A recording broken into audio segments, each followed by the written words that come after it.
What's up? Well, we're on day 1 of 75 days strong. I don't know to call it day 1 of 75 days strong or day 1 of 75 days. But we're on day 1. So the main thing in terms of day 1 and why it's important, why am I starting with this? I'm going to be vlogging this whole thing, or vlogging, I don't know what you guys call it. But I'm going to be talking about this whole thing in terms of everything that I'm doing. So I've already gone through roughly about a 30-minute walk with my kids, which was fun. Not all my kids went. My 2 oldest and my son went. We went for a walk around the block. They played for a bit, which was fun. And then we played in the park on the swing set. And then they came home, or we all came home. I read for 10 minutes. The book I'm reading is The 1 Minute Salesman. And I'm going to be reading that for the next little bit until I'm done it. And then let's see if I finish the book in 75 days. But welcome. My name's Manny Fraser. This is my day 1 of my 75-day challenge. I turned 40 in 75 days. And I really wanted to work on my discipline. That's something I want to work on between now and my 40th birthday. I mean, now's a good time as any to really work on it and start. I put together a group chat of men that are also doing this with me and working on the next 75 days to discipline themselves. Realistically, the goal of this is to focus on yourself. Discipline equals consistency. That's the way I see it. So for me, it's not so much in terms of about what is the most I can do. It's all right, what do I need to get done right now, and taking it off like checkpoints. And then when it does get tough, it's not being lazy. Because a lot of times I know for myself, especially when you're doing these types of challenges, or you get really focused, but then when they're done, you can't really put yourself together, or you can't do it. You're like, I'm so tired, I got so much going on. Everyone has 24 hours in a day. Everyone has 168 minutes. Everyone has 168 minutes within 168 hours within a week. You only really need to find 1 hour of this whole 24 hours to do something productive like this. You need 30 to 45 minutes of exercise. You need roughly about, I would say, 10 minutes of reading per day. And if you were to do that, you'd be surprised at how much change would happen in your life just by that. 30 to 45 minutes of some sort of fitness, exercise, whether it be a hardcore weight training session or just going for a walk, you would be surprised at what that would do for you. So I highly encourage you, if you are watching this right now, first of all, thank you. Make sure you hit that subscribe button. I'm going to be continuing to jot down my journey as I go along with it and talk about what I'm doing. In terms of the diet I'm going to be following, I continue following my intermittent fasting. I'm going to follow a 16 and 8. My goal isn't really, I had a goal of getting down to 10% body fat, but then I realized it's not realistic. And what I mean by not realistic is holding that 10% isn't realistic for where I'm at right now in life. I mean, if I was going on vacation and I don't want to take my shirt off and I want to impress my wife, then yes. But realistically, where I'm at right now, I should be holding myself at 15% body fat. It's a lot. I remember being at 50% body fat. I felt better. I felt healthy. I felt good. I felt energetic. I remember when I started getting down closer to that 10% body fat, I still felt all those things, but then I felt hungry.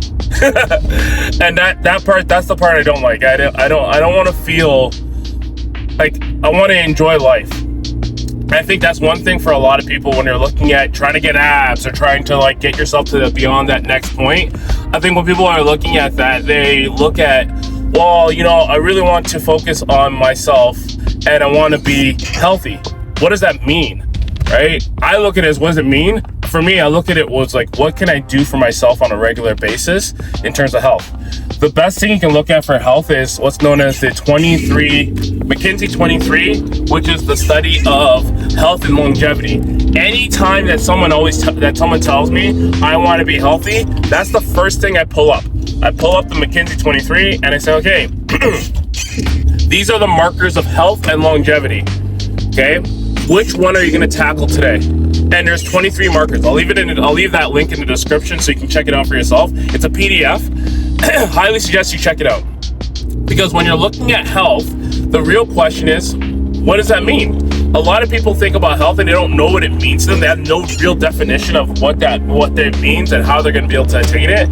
And so they're chasing after something that doesn't really make sense. I want to be healthy. Cool. That goal, while it sounds like a goal, there's no measurement towards it. But we have tons of measurements towards health markers. So the question is, what are you doing to measure out your health? So for me, one of the biggest things it talks about is VO2 max.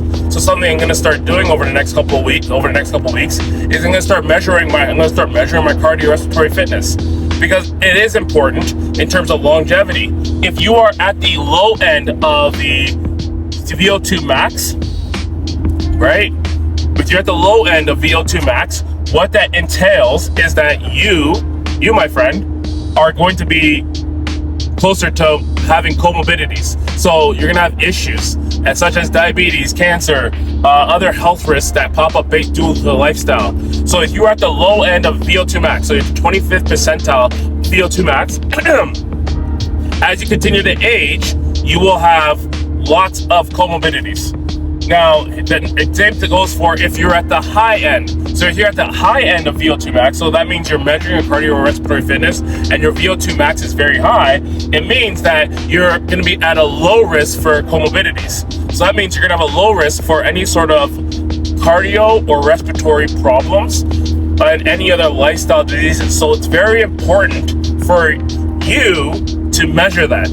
So an easy way to measure it, there's a website called World Fitness Level. I'm putting you on game here. World Fitness Level. Go to that website and start looking at what is your current level of VO2 max. Now, you can be like, it's not accurate. I need you to understand this. Unless you're getting that actual VO2 max, the mask on and measuring it, the accuracy is going to be off. But if you don't have access to this, this is the closest you're going to get. So go to worldfitnesslevel.org and go check out what your current VO2 max is. And I highly suggest check out McKinsey 23 and you're going to see the importance of the VO2 max. I'll leave this all in the description. And then I'm going to drop a video about how to do a mass test and what that purposely is. And I'll do one, and you can see what mine's like. I'll do one this week. I'll drop it on here so you can see it.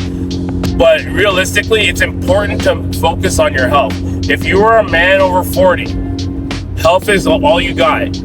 If you have kids, if you don't have kids, if you want to have kids, if you want to live long and you want to be able to see whatever, another 40, 50 years, you're going to need to take care of yourself. And at some point, you're going to start. Now is a good time. If you're watching this video right now, you're welcome.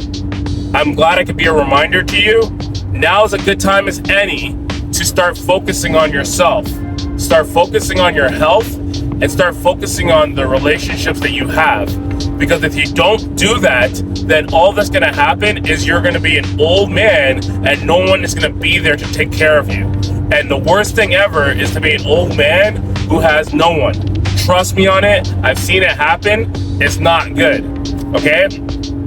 All right. I think I'm going to end that here. I'm going to leave that I'm going to leave the links in the description for cardiorespiratory fitness and the VO2 max and McKinsey 23, and then also want you to focus on. The next video I'll drop will be on the cardiorespiratory fitness testing. You can see what mine's like. It's not the best, but you got to work on it. And then the last thing, bonus.